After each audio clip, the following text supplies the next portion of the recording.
Il-Pulizija fetħet investigazzjoni dwar l-akkużi ta' influenza politika fil-beħ tal-passaport Malti. Dan wara dikjarazzjonijiet serji fil-konfront ta' ditta legali li nkixfet filmat ta' stazzjon Franċiż li fl-aħħar jiem ħammar wiċċ Malta. Is-sieħeb fundatur tal-kumpanija Jean-Philippe Katkuti ġie ffilmjat bil-moħħbi waqt li jiftaħar bil-konnessjonijiet politiċi tiegħu mal-Prim Ministru Joseph Muscat u s-Segretarju Parlamentari Giulia Farrugia Portelli.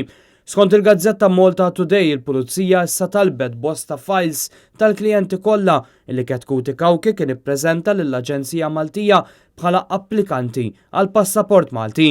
Lan huwa li jiġi verifikat jekk kienx hemm influenza fit-tmexxija tan-negozju u jekk hemmx każ kriminali.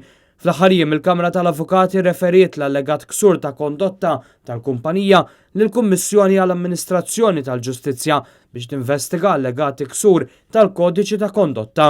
Minħa tiegħu Katkuti iddikjara li qatt ma wiegħed li jikseb xi vantaġġ illegali għall klijenti tiegħu jew li tkellem mal-politiċi biex jintervjenu legalment. Dan minkejja li fil-programm tat-Televiżjoni Franċiż Katkuti tkellem fit-tul dwar ir-rapport tiegħu mal-politiċi u l-qraba tagħhom. Unkixef jgħid li Giulia Farrugia Portelli hija ħabiba ta' tfulija ta' martu u li kien l-iskola mal-Prim Ministru fost oħrajn.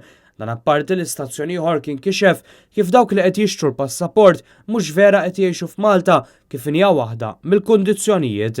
I'm looking for Mr. Dimitri Ipatov. You don't live here? No? No. Okay. No, I'm sorry. Okay, grazie. It's empty? Yes. No one lives here.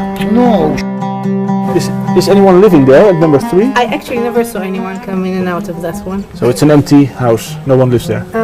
Minkejja dan, il-Gvern għadu jaħrab milli jerfa' responsabilità u jissospendi l-beħ tal-passaport Malti.